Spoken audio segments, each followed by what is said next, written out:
Ahí tienen imágenes de La Perla, Puerto Rico, el viejo San Juan, para todos aquellos que cuando termine la pandemia y quieran visitar la Isla del Encanto, aquí tienen la belleza hecha realidad. Miren eso.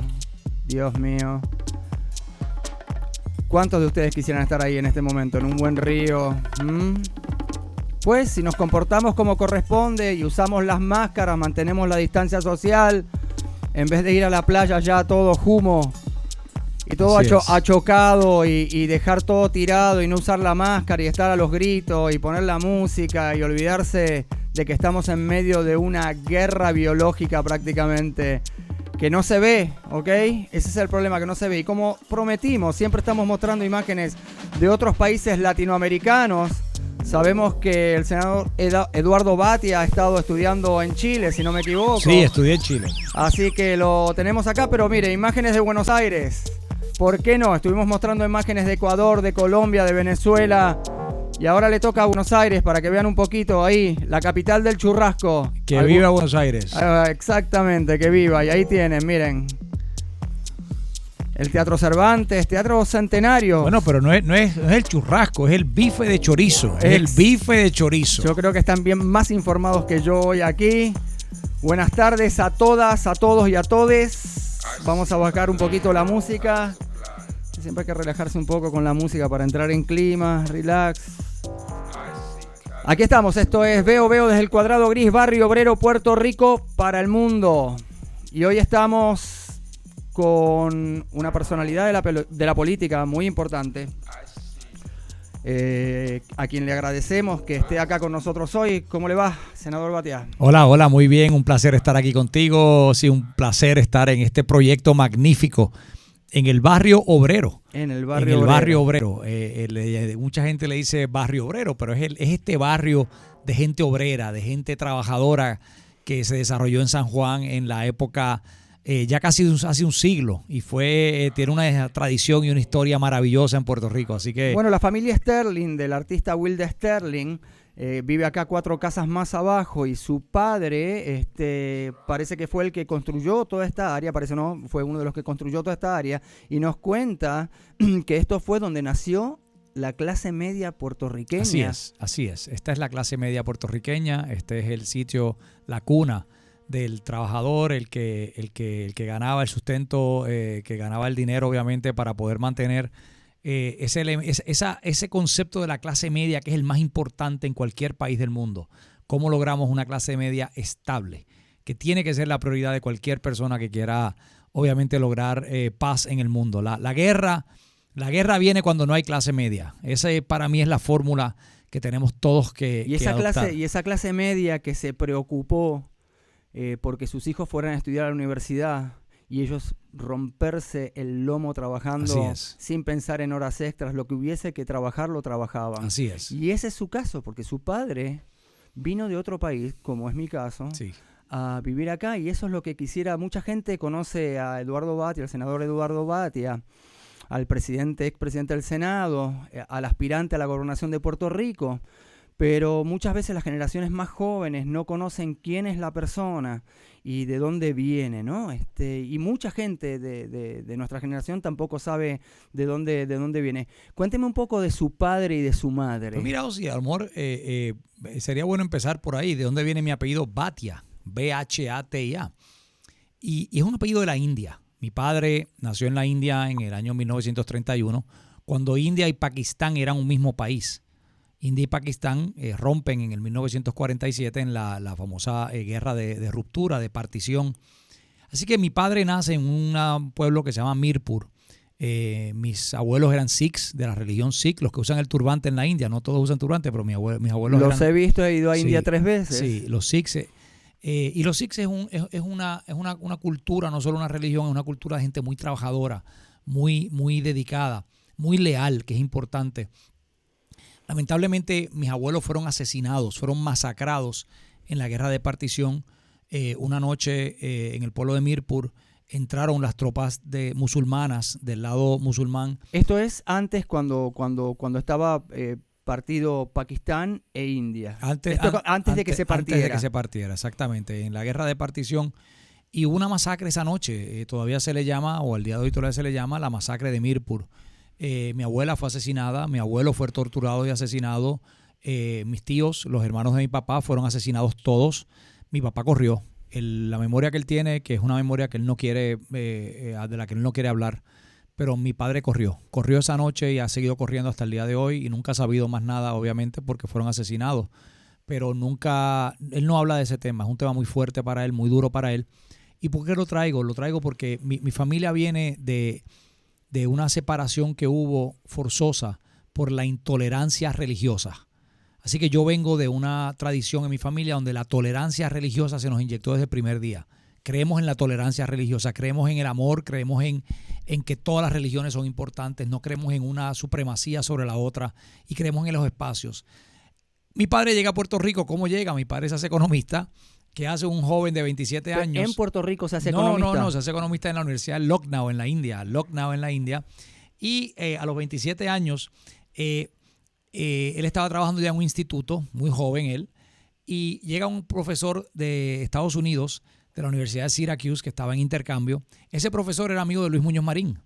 Y ese profesor americano, que Luis Muñoz Marín era el gobernador de Puerto Rico en esa época, ese profesor le dice a mi papá, oye, ¿te interesaría ir a Puerto Rico por un año de intercambio? Me encantaría que tú fueras porque creo que puedes aprender mucho. ¿Por qué la India y Puerto Rico eran unos paralelos? Porque en los años 50 eran las dos economías agrarias, agrícolas, que se estaban moviendo a la industrialización. Uno, el más pequeño, que era Puerto Rico, y otro, el más grande del mundo, que era India. Así que habían ciertos paralelismos entre ambos.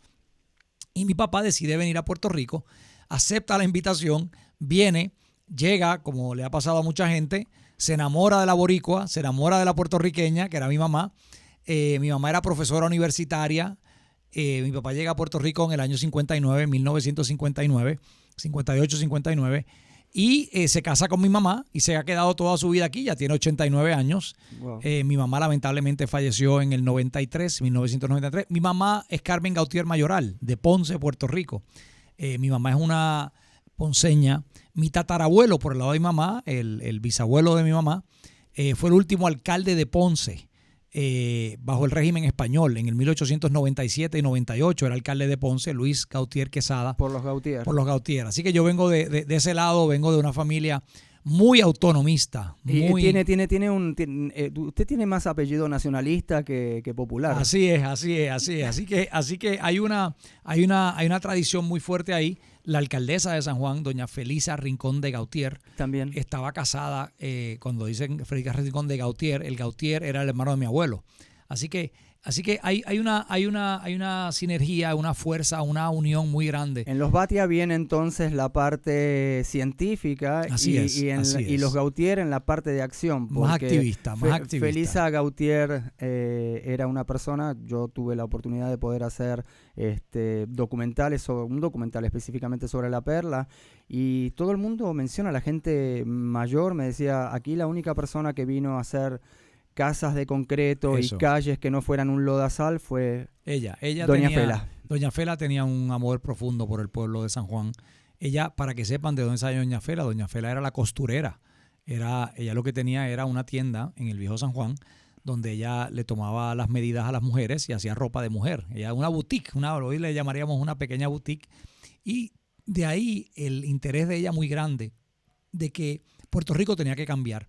Así que ella se interesa y habla con Luis Muñoz Marín y se une a Luis Muñoz Marín. Así que de ahí sale Doña Fela. No te voy a hacer todo el cuento porque estaremos aquí mucho rato, pero yo soy el tercero de 3 hermanos. ¿El menor? El menor. Y yo soy el que nace en El Salvador. ¿Y por qué yo nazco en El Salvador? Estaba leyendo recién su CV y yo decía, pero no entiendo, salvadoreño nacido en Puerto Rico. Así es, pero que es al revés, es nacido en El Salvador, exacto, criado en Puerto Rico. Pero vamos a explicar por qué. El jefe de mi padre en Puerto Rico, jefe de mi papá, era don Teodoro Moscoso, el ingeniero, el arquitecto de la economía puertorriqueña. A Teodoro Moscoso le llamó por teléfono el presidente John F. Kennedy. Después de la Revolución Cubana había un interés muy grande de los Estados Unidos de hacer unos cambios dramáticos para combatir la pobreza en Centroamérica. Y crean y fundan y establecen y desarrollan y aprueban la Alianza para el Progreso. La Alianza para el Progreso, que la quiera estudiar, es el proyecto más agresivo de los Estados Unidos para reducir la pobreza en Centroamérica, para reducir aquellas 3 o 4 familias que eran dueñas de todo un país, mientras tanto el resto del país estaba muriendo de hambre. Así que John F. Kennedy le pide a Teodoro Moscoso que traiga a su equipo a Washington, y ahí va mi padre a Washington. Y de ahí lo asignan a mi padre a la Embajada de los Estados Unidos en El Salvador y después a la Embajada de Estados Unidos. De la India a El Salvador, su padre debe haber dicho, no me salvo del calor nunca. Así que mi padre realmente es un reformador que ha trabajado toda su vida para combatir la pobreza y para crear programas. Mi papá dice que el programa más agresivo que él ha creado en su vida fue en El Salvador, trabajando con la Iglesia Católica en el programa de Cáritas. ¿Sabes que correcto, sí, lo tengo. La organización de la Iglesia. Correcto. Y a través de Cáritas comenzaron a desarrollar un programa en El Salvador que todavía existe el día de hoy. O sea, 56 años más tarde, el programa que estableció mi papá para combatir la pobreza en El Salvador todavía existe el día de hoy. Y es para crear desayunos y almuerzos. La Iglesia Católica se encarga de darle desayunos y almuerzos a todos los niños de todas las escuelas. Quizás sean la única comida. La única comida. Como sucede en mi país también, que tienen en el día. Exactamente. Pero es importante porque como sucede también aquí en los comedores escolares. Pero el gobierno de los Estados Unidos paga lo que se llama USAID. El área de ayuda económica de los Estados Unidos paga todavía el día de hoy por esos almuerzos. Es decir, eso es en El Salvador. El gobierno de Estados Unidos lo paga, pero Estados Unidos no lo quería manejar. Así que mi padre se le ocurre que sea la iglesia la que lo maneje. Sí. Y así es que se crea ese programa. Que son las organizaciones de base que existen en los lugares donde hay corredores de gran precariedad. Y donde hay una gran cantidad no porque yo tenga un favoritismo sobre otros, pero los jesuitas han hecho un trabajo muy grande en América Latina para combatir la pobreza. Absolutamente. Así que nada, de ahí vengo yo. Yo regreso a Puerto Rico a mi familia cuando yo tenía apenas año y algo. Yo estudié mi escuela elemental aquí cerca, en la escuela en Atorrey, en la escuela Josefita Monserrate de Sellés. Después estudié un año en la escuela pública, en la escuela Julio Sellés Solá. Estudié en el Colegio San José de Río Piedras. Estudié mi bachillerato, solicité y me aceptaron en la Universidad de Princeton para estudiar gobierno, para estudiar teorías, filosofía, formas de gobernar, política y economía mayormente, relaciones internacionales. Y de ahí obtuve una beca para estudiar en Chile. En Chile, donde estuve trabajando mucho con la Vicaría de la Solidaridad, bajo la dictadura recuérdate, cuando de Augusto Pinochet. Cuando yo voy a Chile, hay una dictadura y el contraste para mí fue fuertísimo, fue violento. Lo vio en acción cómo funciona. Lo vi en acción. Yo lo viví también en mi país. Sí. Y tú sabes muy bien, Osi, cómo uno da cosas por sentados, pero cuando a uno le quitan su libertad. Y cuando uno tiene de presidente una persona con un uniforme y no se quiere ir de la silla, y no hay democracia, y no hay parlamento, y no hay libertades individuales, y hay dictadura. Exactamente.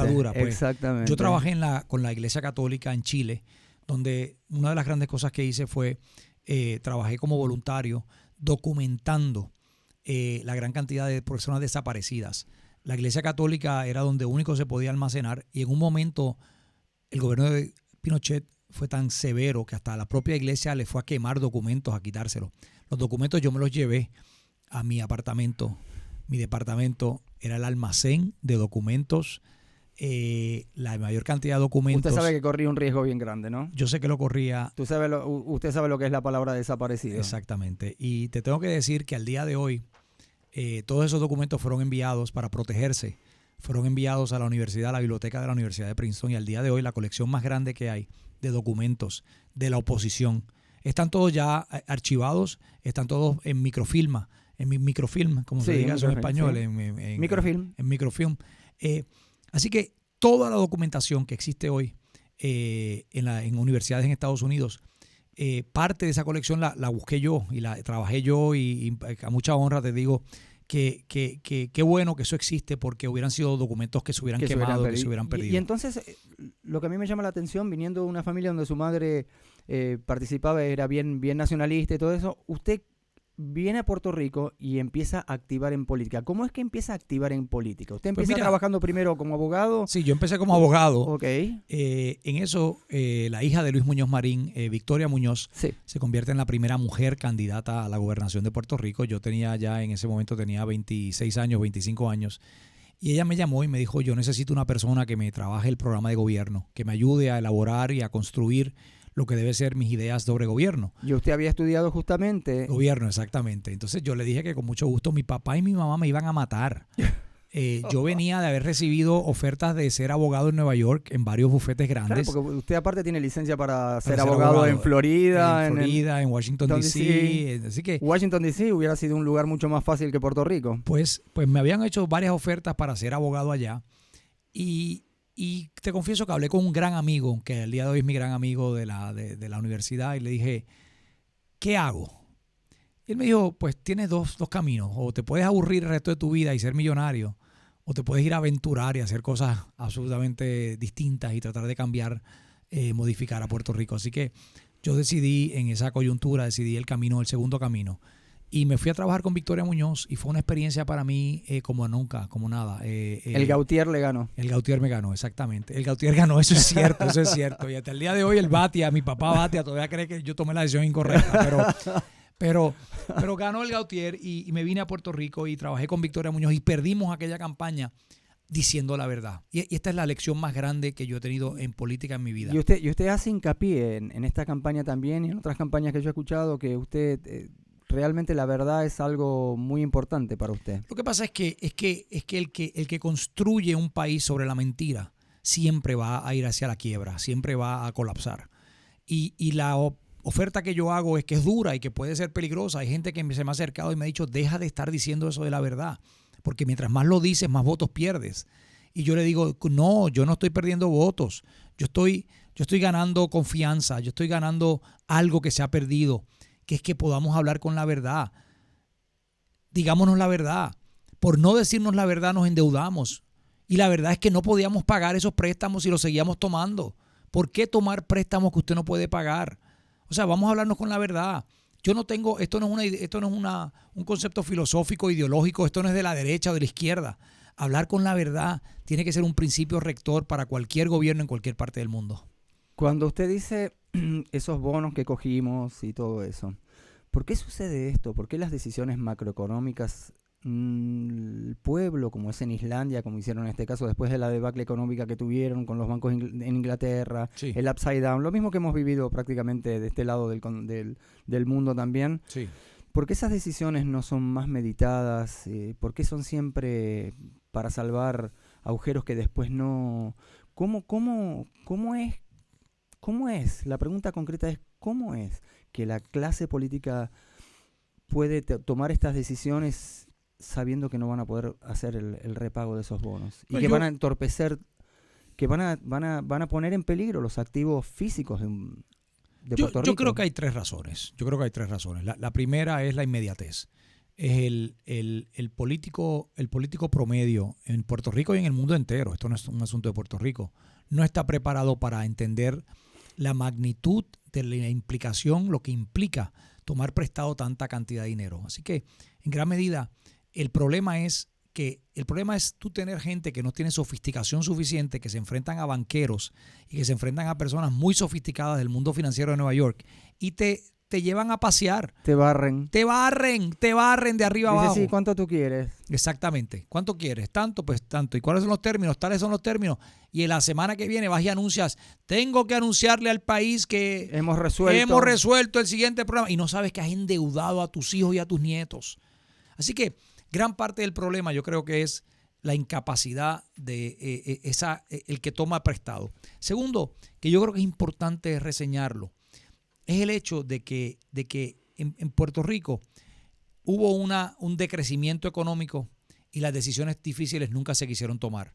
Y las decisiones difíciles eran o subes las contribuciones o bajas el gasto de Puerto Rico. Y bajar el gasto de Puerto Rico significa pues reducir el tamaño de gobierno. Y una pregunta en este punto preciso. Sí. ¿Y la producción nacional? Sí. Y poner el Puerto Rico a producir. Sí. ¿Por qué Tiene que ser la prioridad número uno. exactamente, pero ¿por qué en estos últimos 25 años no hemos podido ver que Puerto Rico, por ejemplo, ejemplos concretos, fabricar aviones, ¿no? Como lo hace Brasil? ¿Por qué no pueden seguir con las patentes ¿por qué no pudieron seguir con las patentes de medicamentos? De farmacéuticas. De farmacéuticas, ¿no? O sea, Puerto Rico tuvo en los años 70 12 patentes de medicamentos. Y la gente debe decir, ¿por qué repite siempre esto? ¿Saben por qué lo repito? Porque ningún pueblo que no esté capacitado realmente puede hacer tecnología de punta y las medicinas, las patentes de medicamentos, hay que estar bien capacitado para poder fabricar medicamentos, fabricar computadoras. No han podido, o sea, tampoco enfocar en poder hacer, por ejemplo, todo lo que tiene que ver la industria de producción de energía renovable. Estando en un sitio ideal para poder ¿no? fabricar y enfocar en la producción, porque siempre escucho préstamo, ir a Washington. ¿Por qué no podemos hablar de producción local? ¿Por qué no podemos hablar de reducir la tarifa de electricidad en vez de dar excepciones contributivas, en vez de hacer la ley 2022 donde venga, no pague nada, que esté desde su escritorio con su computadora y en vez de pagar en California no pague nada casi aquí en Puerto Rico? Porque mira, yo creo que Puerto Rico ahí fue donde tomó el rumbo incorrecto. Puerto Rico dependía mucho de era sobredependencia de algo que se llamaba la sección 936, que era la sección del Código de Rentas Internas de Estados Unidos. Al eliminarlo o al ir eliminándolo poco a poco, Puerto Rico se encontró de momento de frente con se congeló. Es como cuando uno se congela cuando ve algo que no sabe hacia qué lado. Y han pasado décadas, ha pasado más de 10 años que se congeló el balón y que simplemente no sabíamos hacia dónde ir. O sea, no pudieron, vamos a hablar claro, no pudieron generar fuentes de trabajo. Exacto. No pudieron convencer a las empresas que se quedaran porque el teorema era: si sacamos la 936, las compañías se van a quedar. Y las compañías se fueron. Y se perdieron más de 110,000 empleos en la manufactura. Buenos empleos, el ingeniero químico, el contable, el profesional. Esos se perdieron. ¿Por qué tenían que borrar la 936? Eso fue una petición que hizo el gobernador de Puerto Rico. Es la tragedia más grande del país. El gobernador Pedro Rosselló, en aquel momento el padre de Ricky, que terminó hace un año exactamente, él pidió, porque él entendía que las 936 no eran compatibles con Puerto Rico ser un estado de los Estados Unidos.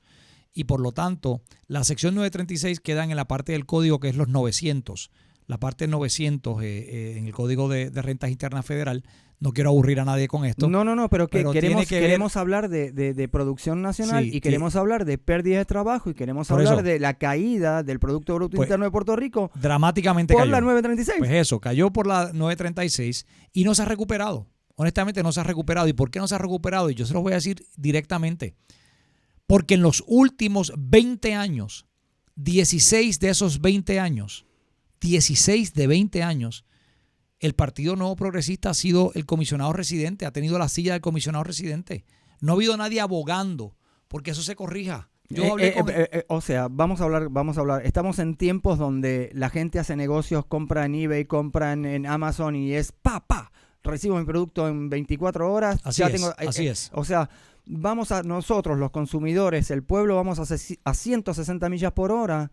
Y los gobiernos están yendo a 40 millas por hora, frenando. Es como una locomotora antigua a carbón cuando nosotros estamos ya con usted sabe, yendo a... Pero fíjate lo que tú has dicho, o sí que es importante. Puerto Rico es el número uno sabiendo del consumidor, sabiendo cómo ser consumidor. Pero no somos los número uno sabiendo cómo ser productores. Pero ¿por qué en el gobierno no cambiaron el rumbo más rápido? ¿Por qué esperan 20 años para hacer un mea culpa y decir... Siempre escucho en los programas de radio de AM, by the way, yo escucho mucho AM. De ahí mi pasión por hacer entrevistas. ¿Por qué a los 4 primeros años ya de ver que estaban perdiendo, se estaba yendo todo el mundo? Porque es cuando yo llegué a Puerto Rico. ¿Por qué no reaccionaron rápido? Se hizo un esfuerzo muy grande por parte del gobierno de Sila Calderón. El gobierno de Aníbal Acevedo Vilá tuvo un gobierno compartido, que donde tenía un comisionado residente, que era Luis Fortuño, y tenía una asamblea legislativa, que era Cámara y Senado del Partido Nuevo Progresista. El gobierno de Luis Fortuño, que vino después de él, tomó prestado, para que sepan, $22,000 millones en la vida, en la historia de Puerto Rico. No había un gobernador que haya tomado prestado más dinero y quebró al país. El gobernador de Alejandro García Padilla trató de empezar, o sea, ya estaba tragando agua. Y el gobernador Alejandro García Padilla fue muy valiente y muy recto y dijo, independientemente de las críticas que le puedan hacer, yo voy a defender siempre la decisión que él tomó. Él dijo, no se puede pagar esta deuda, simplemente no se puede, es imposible. Se tomaron muchas acciones para tratar de ver cómo se corregía el rumbo y no hubo manera. El gobernador, repito, Fortuño, lejos de empezar a crear una producción, lo que hizo fue sustituyó la producción por tomar prestado, por bonos. Eso fue lo que hizo. Y el bono tiene la particularidad, es que uno paga no solo por lo que uno consume hoy en día, sino por lo que el que consumió antes. Es como si uno fuera a un restaurante y te toca pagar la cuenta de lo que tú comiste, pero del que comió en la mesa, el que estuvo sentado en tu mesa una hora antes. Así que ante eso es que yo creo que la incapacidad de Puerto Rico fue tomar decisiones a tiempo. ¿Dónde estamos hoy? ¿Dónde estamos hoy y cuáles son sus propuestas? Okay, ¿dónde estamos hoy? Puerto Rico tiene que rápidamente, con el coronavirus se ha abierto una ventana que no teníamos hacía 20 años. Los Estados Unidos están diciendo es hora de traer la manufactura de vuelta a Puerto Rico. Es hora de traer la manufactura de vuelta a los Estados Unidos. El 90% de los medicamentos que se hacen en el mundo, que hace Estados Unidos. Que hoy no se consiguen porque o sea, nunca previeron, siempre es la ambición. La ambición a veces es como una especie de agujero negro de la inteligencia, porque pensaron que iban a fabricar lo que costaba 20 por 1 en China y catacaplum. Catacaplum es exactamente lo que pasó. Y entonces ahora se abre esta ventana. Ahora se abre esta ventana, hay que luchar por eso, pero ¿quién está en contra de que se abra esta ventana? La comisionada residente de Puerto Rico. La que representa a Puerto Rico en el Congreso tiene mucho que ver con esto, porque ella es la que tiene que hablar con las diferentes fuerzas políticas para que aprueben esto. Hay mucha gente en el Congreso de Estados Unidos que está a favor de devolverle a Puerto Rico el que sea un sitio, un hub, un centro de manufactura mundial, y eso le traería mucho capital a Puerto Rico. ¿Se podría resucitar la 936? Se podría resucitar algo muy similar a la 936, y se ha presentado ya, hay 2 proyectos, uno en el Senado de Estados Unidos, presentado por el senador Roger Wicker de Mississippi, un republicano, que es importante esto, y en la Cámara por la congresista de las Islas Vírgenes que se llama Stacey Plaskett, y ella es demócrata. Entonces ambos, es una cosa como bipartita, que es bueno porque hay una alianza entre partidos, pero ambos dicen que necesitan el apoyo del gobierno de Puerto Rico, y ni Wanda Vázquez ni Jennifer González le quieren dar el apoyo a ese proyecto. ¿Por qué? Porque ellos entienden que ese proyecto no es compatible con Puerto Rico ser un estado. Y yo le digo, pues fabuloso, el día que Puerto Rico sea un estado lo quitamos, pero vamos a permitir que Puerto Rico crezca en este momento que no es un estado de Estados Unidos. Perdón, me perdí acá y quiero hacer como un rewind selecta. Sí, o sea, ¿cómo es que si traemos empleos no podemos, o sea, no se puede ser un estado? Porque el problema es que o sea, si a Puerto Rico le va bien, Estados Unidos le va a decir que no. Y mientras le vaya mal, Estados Unidos le va a decir que puede ser Estado. Tu lógica es la correcta. El incentivo, como se está construyendo, el que se ha presentado, le permitiría a compañías en Puerto Rico que vengan a Puerto Rico, compañías de Estados Unidos que vengan a Puerto Rico, no pagar ciertas contribuciones que se tendrían que pagar en uno de los 50 estados. Así que Puerto Rico sería más competitivo que cualquiera de los 50 estados de Estados Unidos. Y la comisionada residente simplemente dice que no. Entonces, la teoría económica del Partido Nuevo Progresista, lamentablemente, es extender la mano y pedir que le den dinero. Extender la mano y pedir que... Y esa no es la teoría económica mía. La teoría económica mía es, no, vamos a crear empleos. Es mejor tú producir un buen empleo, crear un empleo, que la gente trabaje, a que la gente esté pidiendo que lo ayuden. Yo creo en el programa que en inglés le llaman Welfare to Work, cómo pasamos de los programas sociales, las ayudas, al trabajo. Hay un buen chiste que anda por ahí que dice, se lo voy a preguntar a usted, ¿no? Para ver cómo se lo podemos llevar adelante, porque esto vamos a distendernos un poquito. ¿Qué cosa sería peor que ser explotado por el sistema capitalista? ¿Qué cosa sería peor que ser explotado por el sistema capitalista? ¿Qué sería peor? No ser explotado por el sistema capitalista y estar donde estamos en este momento sin trabajo encerrados en nuestras casas, Sí, totalmente de acuerdo. arrodillados sí, pidiendo sí. limosna, a ver si nos llega el púa Sí. o lo que nos llegue para poder sobrevivir. Pues tengo que coincidir con ese pensamiento, con el que lo haya desarrollado. Me parece que es un pensamiento correcto, pero Ser realista, ¿no? también tengo que decir, aquí también hay otras cosas que no son, o sea, yo no quisiera poner todos los huevos en la misma canasta. Eso es lo que no se puede hacer.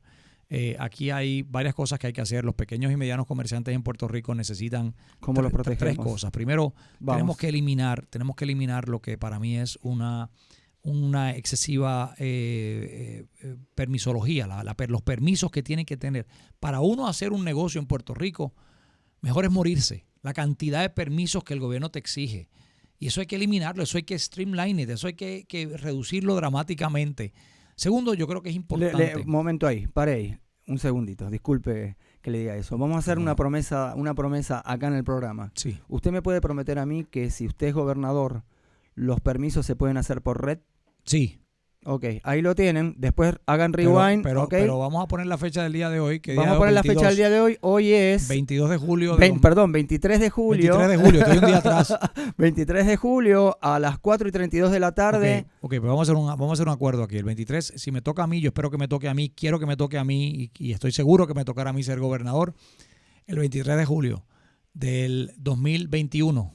Nos volvemos a sentar y ver cómo hemos logrado eso. Poder hacer todos los permisos por internet y que haya vamos a decir, un periodo de gracia de 6 meses para que esa persona pueda abrir rápidamente su local y no tener que esperar 6 meses y pagar la renta local. Listo, ahí tienen promesa de campaña. Mano da. Listo, compromiso hecho aquí en Veo Veo. En Veo Veo, muy bien. Y estoy aceptado el compromiso porque hay que hacerlo. Puerto Rico no tiene opción. Donde se van a crear los empleos en Puerto Rico no es en los grandes negocios, es en los pequeños negocios. Seguimos. Así que la segunda parte de los pequeños negocios, que para mí es fundamental, es el financiamiento. ¿Cómo logramos mayor financiamiento? Lo que llaman los startups, los que están empezando. Correcto. ¿Cómo logramos que los startups logren mayor financiamiento? Y curiosamente, Puerto Rico tiene hoy disponible acceso a cientos de millones de dólares para pequeños negocios que nunca solicita. Los proyectos de Estados Unidos para pequeños negocios están disponibles para Puerto Rico y nunca se solicitan. ¿A quién le corresponde solicitarlo? Eso le corresponde a cada uno de los pequeños comerciantes, pero no conocen. O sea, aquí hay un desfase, hay que construir un puente. De vuelta, ¿podemos poner en red cómo solicitar fondos para pequeños y medianos comercios? Mejor que eso. La respuesta es sí a eso, pero mejor que eso. ¿Por qué no creamos permanentemente en algunos polos, algunos centros de desarrollo, algunas incubadoras que debemos tener en todo Puerto Rico, centros de educación, donde una vez cada mes, una vez cada 2 meses, se dé un taller el día completo de dónde se pueden accesar los fondos? El que quiera abrir su negocio, que tome este taller, porque le van a decir exactamente cómo se hace. Tan pronto eduquemos a nuestra gente dónde está el dinero, hay mucho dinero que está disponible para Puerto Rico que yo creo que se debe accesar inmediatamente. Y la tercera parte, que yo creo que es fundamental, es: yo creo en un pequeño comerciante que pueda competir con el grande en Puerto Rico. Es decir, no es, vamos a coger un ejemplo, la ferretería. Usted quiere competir contra esta ferretería enorme, Home Depot, ¿verdad? Pues es imposible. Vamos a hablar de, por ejemplo, aquí en Barrio Obrero tenemos el Cometa. El Cometa. Sí. Pues ahí va mucha gente, le comento. Pues y el servicio es perfecto, la seguridad en este momento es perfecta. Pues yo le llamo a la ferretería que queda en Orocovis y yo llamo a 28, 30 dueños de ferretería. Y les digo, ¿por qué no creamos una entidad única donde ustedes siguen siendo dueños de sus ferreterías, pero se organizan como una cooperativa de ferreterías para comprar en masa, en grandes cantidades? Y yo les garantizo que el precio que ustedes le ofrecen al consumidor va a ser mucho menor, porque van a poder comprar a unos precios muchísimo menor. Eso lo hace el supermercado Econo. Econo se organiza, aunque no es una cooperativa como tal técnicamente. Son 28 dueños de supermercados Econos a través de todo Puerto Rico. Ellos se han organizado, han creado una entidad, los 28 dueños, y compran cantidades. Es el supermercado más grande de todo Puerto Rico. Le vende más al consumidor que cualquier otro de afuera. ¿Y por qué a mí me interesa eso? Porque el dinero se queda en Puerto Rico. Cuando el dinero es local, cuando es de la persona de Puerto Rico, cuando el ferretería de Puerto Rico es la que vende, ese dinero va a las arcas de ese ferretero y él lo utiliza para asuntos locales, lo pone en el banco local y el dinero circula.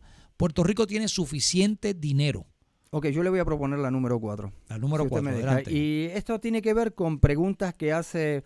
Quiero aclarar esto a la audiencia, que si quieren hacer preguntas, a mí me están llegando los mensajes. Los mensajes siempre los pongo en pantalla. Hago la aclaración que no voy a poner insultos ni nada que no sea decoroso. O sea, toda cosa que atente contra el decoro y las situaciones personales, los chismes acá no corren. Así que vamos con preguntas. Tienen al senador Eduardo Batia Gautier, candidato a la gobernación de Puerto Rico, aquí en Veo Veo. Así que tienen la oportunidad, especialmente la clase artística, también de poder preguntar. Y quiero hablar, quiero hablar de eso, de la economía naranja. Quiero hablar cuando termines tu pregunta. Ok, primera pregunta. Pregunta, vamos a ver. Sí, José R. González me dice, me pone este mensaje, me dice, ¿por qué con todos los billones que entran a Puerto Rico no pueden poner placas solares en todas las casas? Bueno, pues ese es mi proyecto, lo he anunciado 500 veces, eso es lo que estoy diciendo yo. Lo que estoy diciendo es, y yo creé la ley para romper con el monopolio de la Autoridad de Energía Eléctrica, es mi ley, yo soy el autor de esa ley.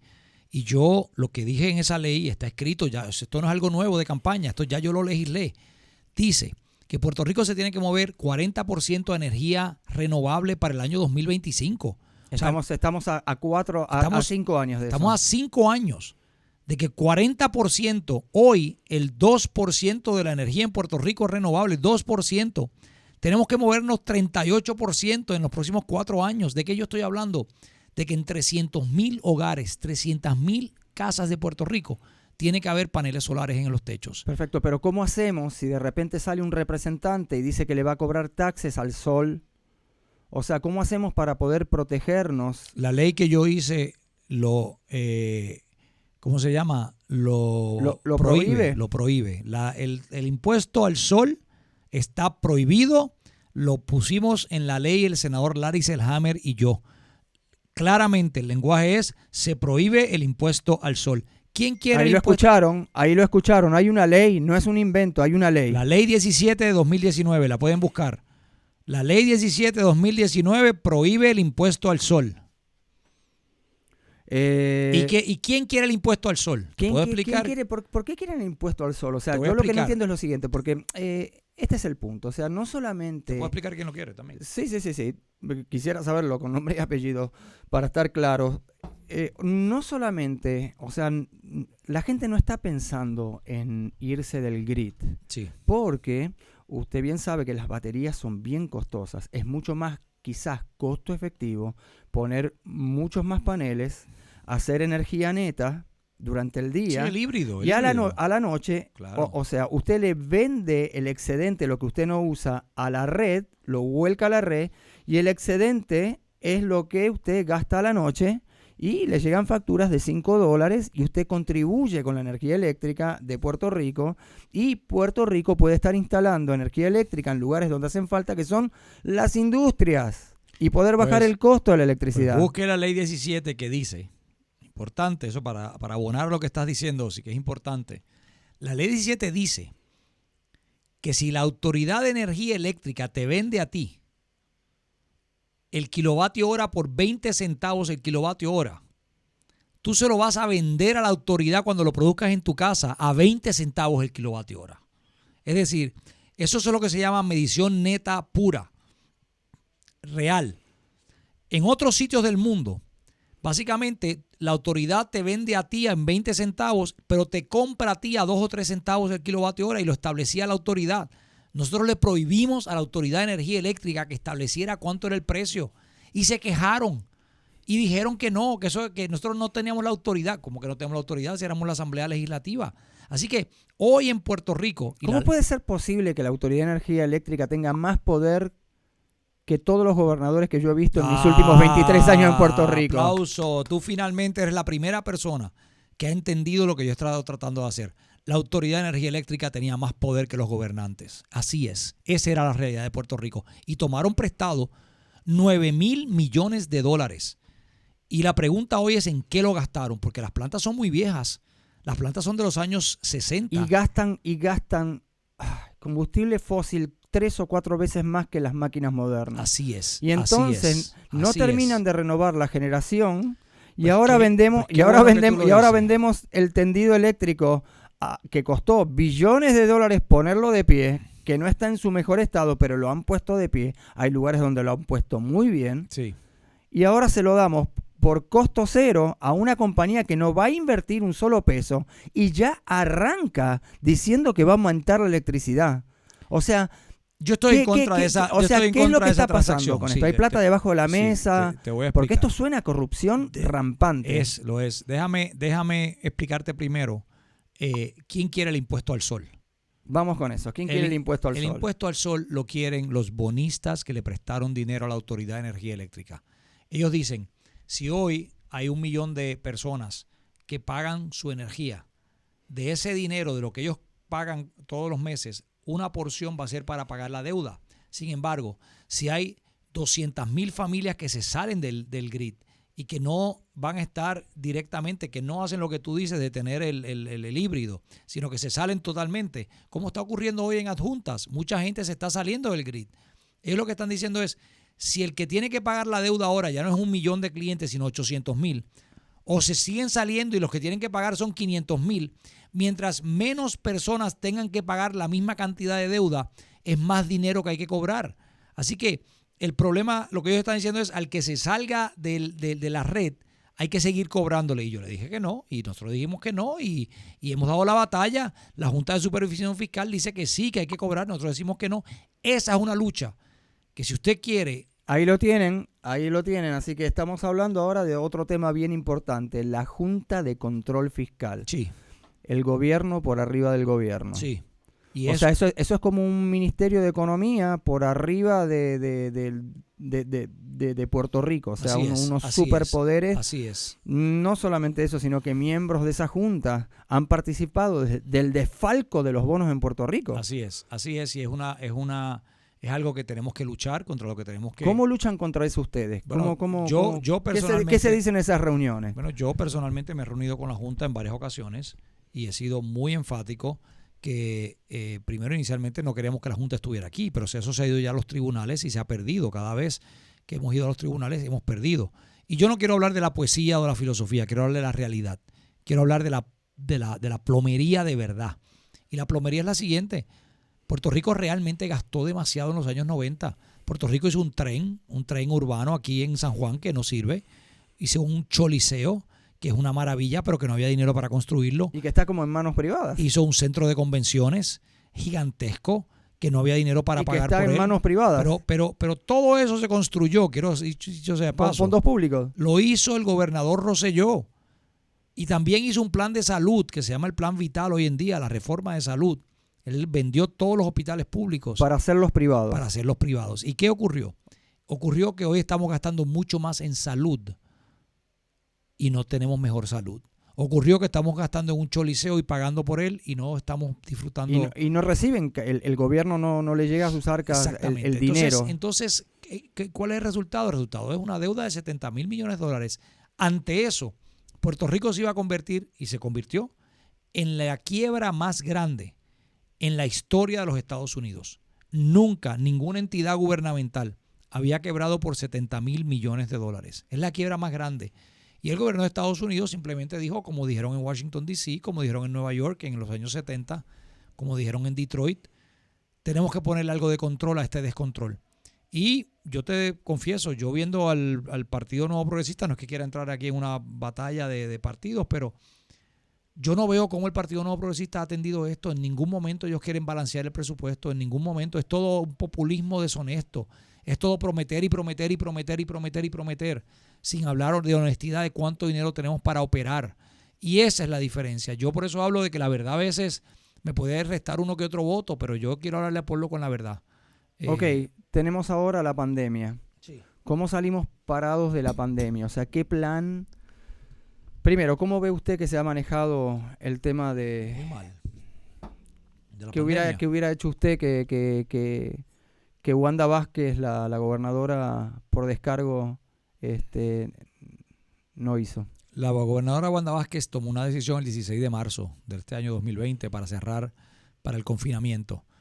Ese era el momento, era el momento para que el gobierno de Puerto Rico se empezara a preparar para 3 cosas. Primero, para la apertura de la economía. Segundo, para el rastreo. Y tercero, para la disminución gradual de todo tipo ¿cómo se llama? Contacto que pudiera haber para diseminar este virus. ¿Y qué hicieron en vez? En vez de esto ha sido un juego. Empezaron a comprar pruebas de forma corrupta. Empezaron a decir... By the way, el tema saltó porque el banco dijo, espérense, en esta cuenta había $1.500 ayer, ¿cómo es que hay 19 millones en este momento? Exactamente. ¿Quién? Esto es, pero una cosa que es insólita, porque en un momento donde la gente necesita realmente ayuda.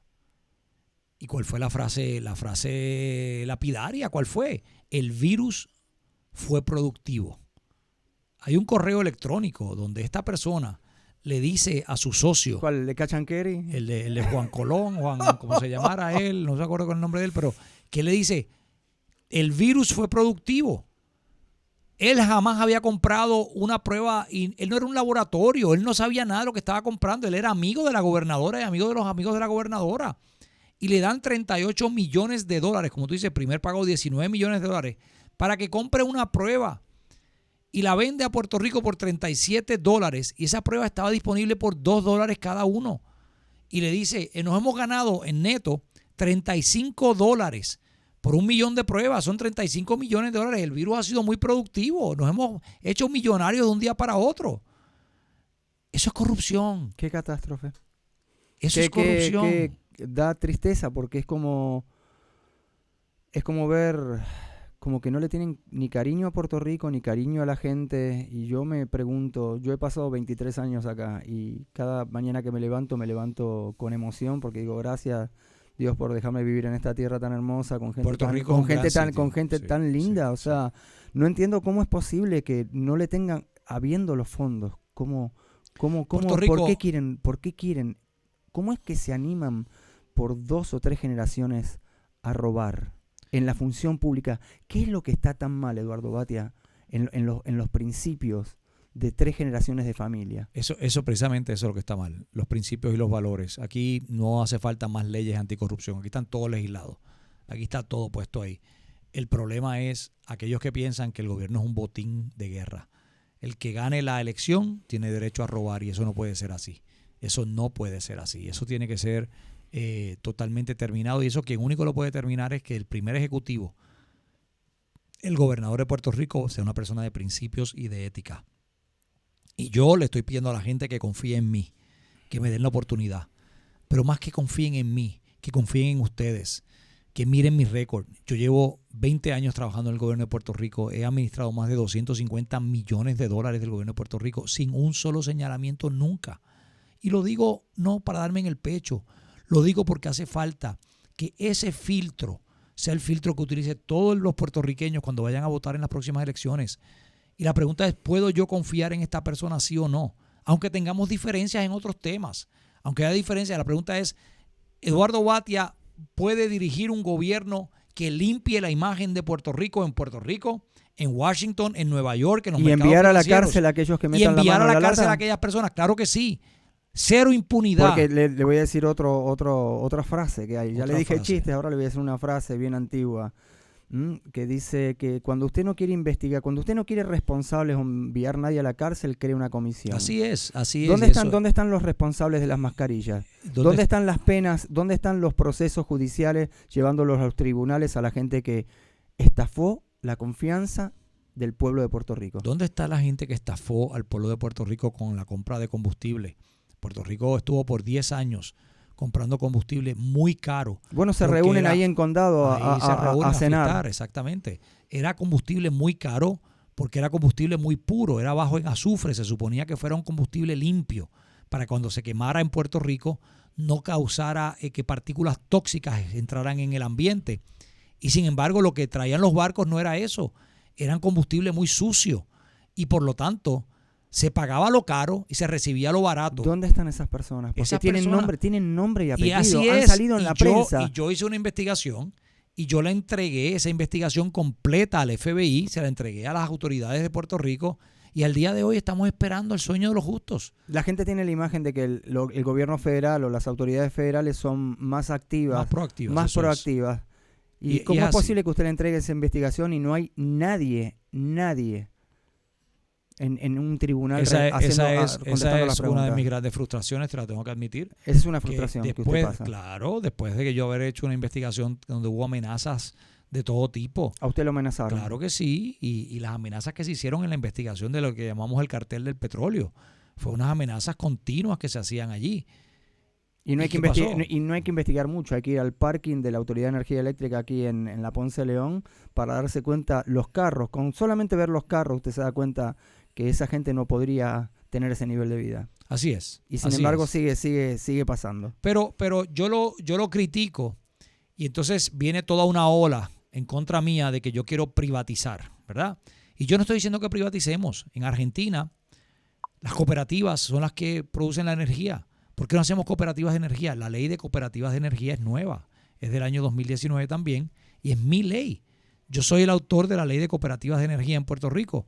En Estados Unidos hay 900 cooperativas rurales que hacen energía y que venden energía.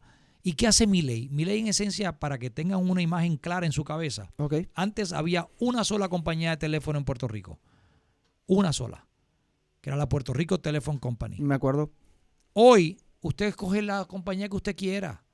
Usted tiene muchos proveedores. Eso mismo debe pasar en energía. Exactamente lo mismo va a pasar en Además energía. de la tecnología que hoy en día tiene la Autoridad de Energía Eléctrica, está quedando obsoleta, completamente Totalmente obsoleta. Cuando a mí me dijeron que querían vender la autoridad, yo dije, ¿quién la quiere comprar? No la quiere comprar nadie. No. Lo que quieren es que alguien venga a administrar a cobrar por el tendido eléctrico. Pero fíjate, que no produce absolutamente nada. O sea, Sí. usted no tiene... Es más, a quien se lo hayan dado es como para hacerle un monumento, porque es el negocio del siglo. Sí, pero usted no tiene que poner absolutamente nada. Ni siquiera sabemos que van a tener van a absorber a los empleados y a los empleados que ya tienen años y van a absorber las jubilaciones. Sí. No ponen un peso. Pero la ley, déjame darte dos observaciones. Pero la ley protege a todos los empleados. Todos los empleados van a tener sus empleos. Todos los empleados se les va a garantizar sus beneficios.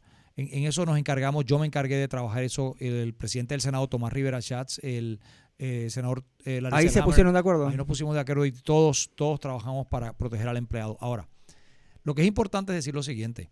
A Puerto Rico le va a llegar ahora. Puerto Rico se va a hacer toda la cablería que tú ves hoy allá afuera. Se va a reemplazar toda. Toda es toda. Todos los cables que ustedes ven en Puerto Rico se van a reemplazar. Ese proyecto ya se aprobó. A Puerto Rico le han asignado más de $12,000 millones. Ustedes saben la cantidad que son $12,000 millones. Esa es una magnitud impensable. Y se van a reemplazar, por ejemplo, los postes que se están cayendo Todo, como en el frente de mi casa y que le voy a mostrar. Todo eso se va a reemplazar. Todo se tiene que reemplazar. Lo que yo me sospecho, y yo no tengo la evidencia, pero lo estoy buscando. ¿Le van a dar la plata a esta compañía que entra? Es que a Luma es una exigencia del gobierno. Me voy a sentar. Luma es una exigencia del gobierno federal. Luma es el gobierno federal diciendo, yo te voy a dar los $12,000 millones. Pero no lo vas a administrar tú. Tú no lo vas a hacer. Porque yo no confío en ti. Wow. Eso es lo que es Luma. Qué grave, ¿no? Y repito, yo no tengo la evidencia porque yo no participé en lo más mínimo. Y hay gente que, claro, hay unas personas allá afuera que son unos demagogos que me quieren atribuir a mí el contrato de Luma. Yo no tengo nada que ver con ese contrato. Lo que yo sí tengo que decir es que yo me estoy sospechando que lo que está detrás del contrato de Luma es un interés enorme de parte de aquellos que van a rehacer todo el sistema eléctrico de Puerto Rico para que sea una entidad que no sea la autoridad, porque no confían en la autoridad, porque no confían que lo pueden hacer sin robar. Esa es la verdad y me duele decirlo. Pero ahí lo están escuchando, esa es la percepción que hay fuera de Puerto Rico. Es más, mientras estamos hablando tú y yo aquí, hoy, a esta hora, a este mismo momento, hay una vista pública en el Congreso de los Estados Unidos o en este preciso momento que están hablando de este asunto, del contrato de Luma. Están hoy hablando de eso ahora mismo, precisamente porque está diciendo el Congreso de los Estados Unidos que están dispuestos a dar el dinero para Puerto Rico, pero no están dispuestos a que sean los administradores de la autoridad los que administren ese dinero. Así que le han dado un contrato de 15 años a una compañía. Yo creo que es un error lo que están haciendo. Yo lo hubiera hecho de una forma muy distinta. Yo hubiera descentralizado el sistema totalmente, hubiera hecho 10 entidades distintas. Cooperativas en todo de Puerto Rico. electricidad. Claro, cooperativas de Y energía. poder repartir ese dinero para que dé fuentes de trabajo y para poder instalar un servicio eléctrico, vamos a decirlo, que no se tumbe cada vez que viene una tormenta. A través de 10 microredes. Que ya no esté centralizado, que no esté en Cambalache, que no esté... Amén. O sea, por favor. Tengo que hablar contigo más a menudo porque Sí, nos vamos. alguien finalmente entiende lo que yo he estado tratando de explicar en todas partes. A lo mejor soy yo que no lo explico correctamente, pero... Tenemos muchas cosas más para hablar. Yo sé que usted está en el medio de la campaña, que es bien en el medio de la pandemia, con las preocupaciones del caso. Le agradezco que haya venido aquí. Hay 2 temas que se me quedan y yo le pido 1000 disculpas. Lo que sucede que también a las 5:30 salimos con música clásica en Estoy vivo. esperando por escuchar la música clásica. Ya está escuchando porque están calentando. Están ensayando ya. Exactamente. Yo te agradezco, Pero de corazón. Gracias. Me quedan 2 temas que son muy importantes. A ver si lo podemos tocar bien rápido. Rápido, lo hacemos rápido. Sí, Un sí o no, yo te digo sí o no. Vamos a ver. ¿Usted es propiedad de los Estados Unidos? Usted como persona, No, usted. yo no soy propiedad de nadie. Eduardo Batia, puertorriqueño. Usted es propiedad. Yo no o sea, soy. Usted viene en la cláusula de territorio, como los que están ahí adentro, como el libro ese que apareció antiguo que dice nuestras islas y no sé qué. O sea, No. y ¿qué es lo que usted quiere con Puerto Rico? Y yo he dicho que Puerto Rico no es propiedad de los Estados Unidos. Y lo he dicho y lo dije aquí, lo dije en el Congreso de Estados Unidos, lo he testificado. Y se enojan cuando usted dice se eso. enojan. Se enojan. Alguna gente se enoja cuando yo digo eso, pero no acaban de entender la relación de Puerto Rico y los Estados Unidos. Yo creo en el Estado libre asociado, que entendía yo y que entendía mucha gente que habíamos logrado un pacto y una relación con los Estados Unidos donde se había quitado ese estigma de que éramos propiedad de los Estados Unidos. Pero las recientes acciones del gobierno de Estados Unidos indican lo contrario. ¿Y en blanco y negro qué dice? ¿Qué dice qué? El tratado. O sea, bueno, no es un tratado. No es un tratado.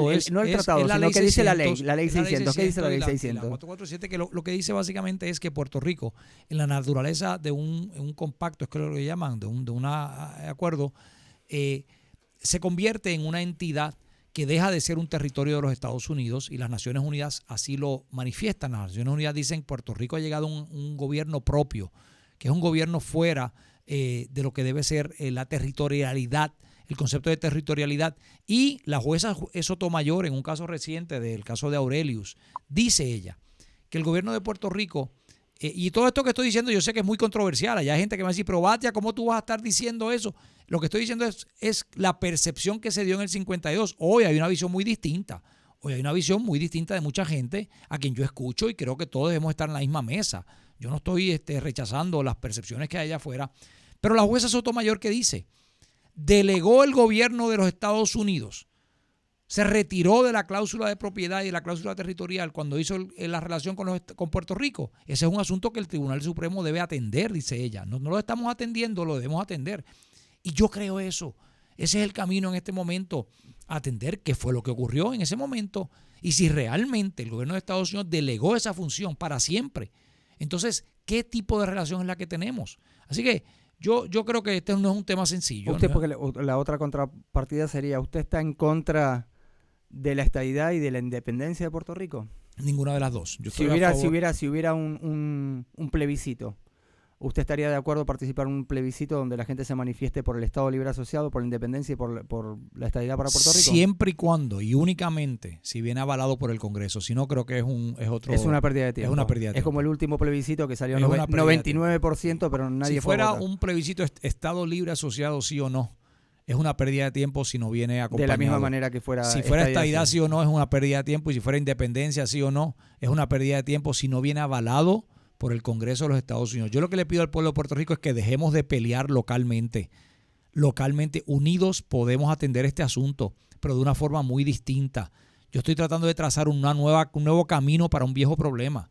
Un nuevo camino que va a requerir ir a Washington a trabajar en que Washington atienda el problema. Washington no va a atender el tema del estatus de Puerto Rico. No lo va a atender mientras tengamos una crisis fiscal, mientras no haya electricidad, mientras no confíen en el gobierno, mientras Wanda Vázquez siga peleando por corrupción. O sea, la realidad es que... Y tenga un FEI. Y tenga un FEI, exactamente. O sea, es increíble, ¿no? O sea, vamos... Así es. Me sorprende. Puerto Rico es en algunos momentos bien parecido a Argentina.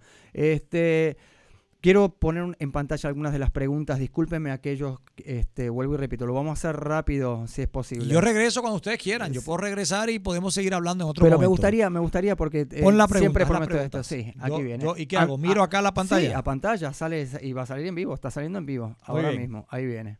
La destrucción despiadada de los recursos naturales está fuera de control y el Departamento de Recursos Naturales es ineficiente en fiscalizar dicha destrucción. ¿Qué medidas implementaría para dar más garras? Al Departamento ¿Lo vuelvo a poner? ¿Qué medidas implementaría para dar más garras al DRNA y procesar criminalmente a quienes destruyan nuestros recursos, basura y construcciones ilegales? Sí, yo creo que ahí hay dos preguntas distintas. Una es el cumplimiento ambiental, que es importantísimo y yo creo que si hay que darle garras al Departamento de Recursos Naturales, que las tiene ya. Lo que pasa es que no hay cumplimiento. Y segundo, lo que yo llamo la economía circular. Yo creo que Puerto Rico tiene que empezar a desarrollar la economía circular donde la basura se convierte en materia prima para crear producción de muchas cosas. Puerto Rico es uno de los países que más cosas bota, más basura tiene por per cápita, por persona. Y tenemos que crear una industria, toda una industria alrededor de la basura para reciclar mucho más. Así que... ¿Y sobre las construcciones ilegales? Yo estoy totalmente en contra, creo que... ¿Cómo hacemos para penalizar? Ahora mismo hemos visto un video que circuló específicamente Eliezer Molina en un lugar donde, no recuerdo precisamente, o sea, una persona agarró una topadora, hizo un camino hacia la playa. Me gustaría ver el video y me gustaría... Se lo voy a presentar. Y por favor, me encantaría participar de lograr el que Puerto Rico termine eso ya de una vez y por todas. Me mencionan aquí Tamaris Canal, que es una compañera también artista. Pregúntale acerca de los recursos naturales y agricultura. ¿Qué opina de lo que dice el candidato independiente? Me imagino que se refiere a Eliezer Molina. Pues yo desconozco qué es lo que dice Eliezer Molina. Con mucho gusto estudiaré eso más. Tengo una primaria el día 9, así que están un poco más después de eso. Pero sí quisiera hablarte brevemente de la agricultura. Bueno, voy a la agricultura, pero quisiera hablarte también de la economía naranja. Es un concepto de las industrias creativas. Lo que tú estás haciendo aquí es la industria creativa. Puerto Rico tiene que desarrollar más a sus artistas, tiene que desarrollar más a personas que son arquitectos, personas que son diseñadores, personas como tú, que están desarrollando un espacio con un programa de televisión, con un programa donde estás llevando la creatividad del pueblo de Puerto Rico. Se ha convertido en una industria como tal. En Colombia le llaman la economía naranja. En Puerto Rico tenemos que empezar a desarrollar esa economía y financiarla y lograr que los startups que existen hoy en día, ¿por qué no tenemos el Festival de Salsa? No el Día Nacional de la Salsa, sino la semana completa. Y tenemos el museo en Puerto Rico, que sea el Museo Mundial de la Salsa aquí en Santurce, donde nació la salsa realmente y donde podríamos nosotros crear el Paseo de la Salsa, donde podríamos crear el Hall of Fame, el Salón de la Fama de la Salsa Mundial. Por ejemplo, en la avenida Ponce de León, la cantidad de estructuras abandonadas hermosas. Sí. ¿Ok? Que ahí podrían estar... Esto se lo menciono a todos los candidatos. ¿Por qué no le dan esos espacios a los artistas? Como hacen en Berlín, como hacen en Alemania. Que dénselo por 2 años. Póngale, le pueden poner luz a las iglesias, pero no le pueden, de gratis, pero no le pueden poner luz a los artistas. Vamos a hacerlo. Pues, otro compromiso de campaña. Anotamos acá. Pero vamos a hacerlo bien. Vamos a hacerlo financieramente bien. Dénselo por 2 años. 3 años que produzcan y cuando produzcan le pagan al fisco. No quiero prometer por prometer y yo me quiero alejar de ese tipo de políticos porque no es lo que yo quiero ser responsable, pero yo estoy de acuerdo. Santurce es una joya abandonada y Santurce hay que remodelarlo, hay que restaurarlo. Se creó una ley que lamentablemente se utilizó para otra cosa. Yo creo vamos a usar la Santurce como centro de la industria creativa, de las industrias creativas. En esto el senador Ramón Luis Nieves, ex senador Ramón Luis Nieves, que es candidato, dicho sea de paso, y a quien yo apoyo. Si usted va a votar en la primaria del Partido Popular, por favor vote por Ramón Luis Nieves porque creo que es un candidato extraordinario para senador por acumulación. Él tiene todo un proyecto de industrias creativas que es importante que desarrollemos y esa economía naranja es fundamental. Sobre la agricultura, brevemente 2 oraciones.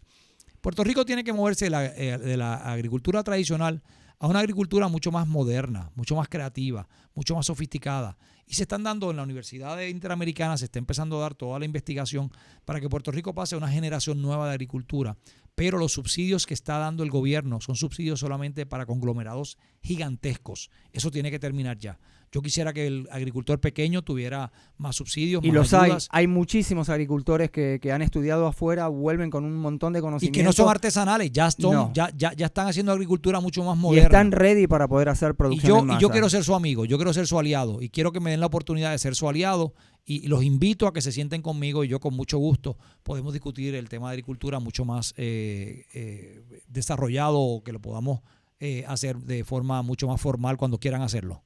Ok, ¿usted votó a favor de quitarle el estatus de protección a los terrenos de Mar Chiquita? No, vamos a explicar eso. Quiero poner la pregunta y, Sí, y la persona que se haga... le dije que le iba a hacer preguntas del público. Muy bien, que esa es una pero buena pregunta. Dice... Idalis dice, Eduardo Batia votó a favor de remover el estatus protegido de los terrenos de Mar Chiquita, esto a beneficio de Israel Coppel y los grandes intereses rojo y azul. Ok, déjame explicarte lo siguiente. Vamos a hablar claro. El día 20, creo que fue el día 20 de junio, se presentó un proyecto en la mañana. Yo no estaba en el Senado en ese momento. Yo llego y leo el proyecto tiene 42 páginas y dice, el proyecto se intitula para crear la Reserva Natural en Mar Chiquita. Yo lo bueno que tengo es que a través de toda mi vida he defendido el mar, he defendido los recursos naturales. Cuando yo era presidente del Senado, se duplicaron las tierras protegidas de Puerto Rico. No hay legislador en la historia de Puerto Rico, no existe, que tenga un récord ambiental más fuerte que el mío. Y lo puedo echar al que sea. Me traen ese proyecto y mis asesores le pregunto para qué es ese proyecto. Leo las primeras páginas, leo casi completo. Y es un proyecto para crear una reserva natural en Mar Chiquita. Y le voto a favor. Claro está, porque yo creo en las reservas naturales. Horas más tarde, un día más tarde, alguien me dice, creo que de la forma en que está creada esa reserva le quita unos derechos que ya tenía. Y llamo a dos personas. Llamo primero al licenciado Sade, Pedro Sade, que es uno de los ambientalistas más extraordinarios, un abogado extraordinario que tiene Puerto Rico. Y segundo, llamo a Para la Naturaleza, que es una entidad que se dedica a defender y proteger. Y los dos me dicen lo mismo. De primera instancia nos pasó igual que a ti. Pensábamos que era para proteger a Mar Chiquita, pero cuando leímos el proyecto tiene unas letras en lo pequeño, en la parte que donde rehacen la catalogación de las tierras y eso permitiría, hay una interpretación que permitiría, y yo tan pronto escuché eso, saqué una declaración y dije yo estoy en contra de este proyecto porque es contrario a lo que yo he defendido toda mi vida y lo corregí. Y es la primera vez en 16 años que digo, cometí un error al votar por este proyecto. Y es la verdad, y soy sincero, porque yo lo que pretendía hacer era votar a favor de un proyecto que defendiera y que mantuviera el estatus de Mar Chiquita como un sitio donde no se puede desarrollar. Yo no soy amigo de Israel Coppel, yo no conozco a Israel Coppel, yo no participo de ninguna de los asuntos de él. Y el que quiera creer mi explicación es la misma que he dado desde el primer día.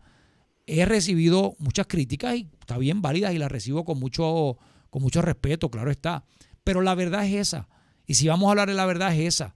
Yo toda la vida me he caracterizado. Cuando fue en La Parguera hice lo mismo. Mucha gente de La Parguera querían que yo hiciera una ley que le permitiera a los dueños actuales de La Parguera tener títulos sobre sus propiedades. Y yo dije que no. Y me llevé mucha gente en contra porque ellos querían que se hiciera eso. Yo protegí los terrenos de La Parguera. Yo fui preso en Vieques por defender las playas de Vieques. Yo entré a terreno protegido de Vieques. O sea, yo repito, yo no tengo nada que esconder. Yo soy una persona que toda la vida... Y si comete un error, usted está en las de afrontarlo, dar la cara a la gente. Y lo acabo de hacer, lo acabo de hacer. Cometí un error que es un voto y lo dije y expliqué por qué. Expliqué exactamente por qué. Porque era un proyecto que tenía dentro de lo que era un proyecto confuso y me lo dijeron estos dos abogados, el de Para la Naturaleza y me lo dijo Pedro Sade. Es un proyecto que de su faz, cuando uno lo lee, uno piensa que es para proteger. Y eso suele suceder en la Sí, Cámara, bueno, de que se presentan proyectos para confundir lo que pasa a los legisladores. Lo que pasa es que se presentó el proyecto por primera vez el día 20 y se votó el día 20. No hubo vistas públicas. Eso debió haber sido suficiente para yo detenerme en ese momento, pero te confieso que dentro de la cantidad de proyectos que se aprobaron ese día, que fueron cientos de proyectos que se aprobaron ese día por mala forma de legislar de parte de esta mayoría en la Asamblea Legislativa, la realidad es la realidad. Y la realidad es que ese proyecto era un proyecto confuso y era un proyecto que me llevó a mí a pensar. Ahora, lo que yo quiero quedar bien claro es que yo nunca voy a aprobar un proyecto, nunca, y nunca es nunca, con conciencia, que vaya a permitir la construcción en las playas de Puerto Rico. Así que cualquiera que me esté escuchando, que por favor tenga eso claro y que mi récord ambiental antes y después de esa fecha está claro en cuanto a cómo yo he defendido el ambiente y defendido las playas de Puerto Rico. Me preguntan también si usted estaría dispuesto a tener un debate con los demás candidatos, de ser electo en estas primarias. Claro, el primer debate, sí. Con Alexandra Lúgaro, con Eliezer Molina. Ya se acordó, es en el mes de agosto, creo que es el 20 o 28 de agosto, ya se acordó, así que no es, ya yo firmé un acuerdo de ser electo en la primaria del día 9, y le estoy pidiendo a todo el mundo que me dé la oportunidad, a todos los que me estén escuchando, que vayan a votar en la primaria del Partido Popular, que me den la oportunidad de ser. No se me adelante. Primero le quiero decir muchas gracias por haber venido a nuestro espacio y haber accedido a esta entrevista. Un placer. Y acceder a tantas preguntas y a este back and forward de 1 hora y 10 minutos en este momento. Y quiero darle la imagen, lo voy a poner esto en imagen, y quiero darle 1 minuto para que usted, o 30 segundos, o lo que usted estima necesario, para que usted le diga al electorado por qué tienen que votar por usted en las primarias y a la gobernación de Puerto Rico. Bueno, pues primero que nada, muchas gracias a ti, muchas gracias a todos los que nos han escuchado. Puerto Rico se encuentra en una coyuntura muy, muy importante. Número 1, Puerto Rico ha perdido toda credibilidad. Segundo, Puerto Rico se ha convertido en un centro, un foco de una corrupción que nos ahoga a todos. Es como un cáncer que nos está comiendo a todos. Y tercero, Puerto Rico necesita modernizarse. Las 3 cosas hay que ponerlas juntas. Yo me siento preparado. Número 1, para devolverle la credibilidad a Puerto Rico. No vengo a aprender, yo conozco de gobierno, he administrado más de $250 millones en fondos públicos sin un solo señalamiento, pero también vengo a combatir la corrupción. El liderato empieza por la ética personal que uno trae a la mesa, y yo me siento cómodo no solo trayendo los valores míos, sino los valores que me enseñaron en mi casa, los valores que he expresado siempre.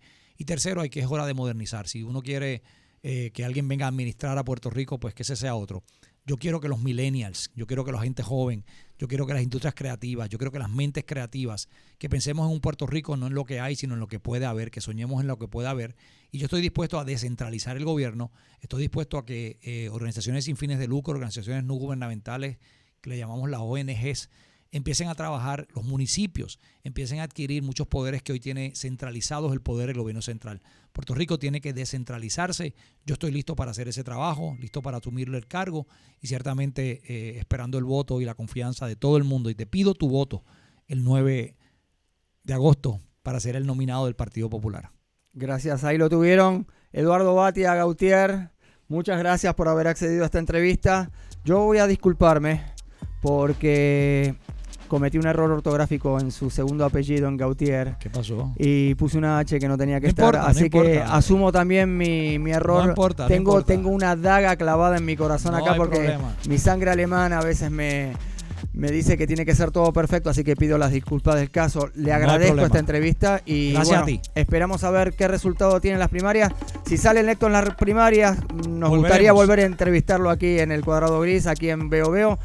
Esto es Veo Veo desde el Cuadrado Gris, Barrio Obrero, Puerto Rico para el mundo. Ahí tuvieron Eduardo Batia, señores. Gracias. Gracias a ti por estar aquí. Gracias a todos por compartir con nosotros. Y pues nada, en exactamente 15 minutos estamos con música clásica del festival, el Coqui Fest, con la gente de Ópera Coquí. Nos vamos con imágenes de Puerto Rico.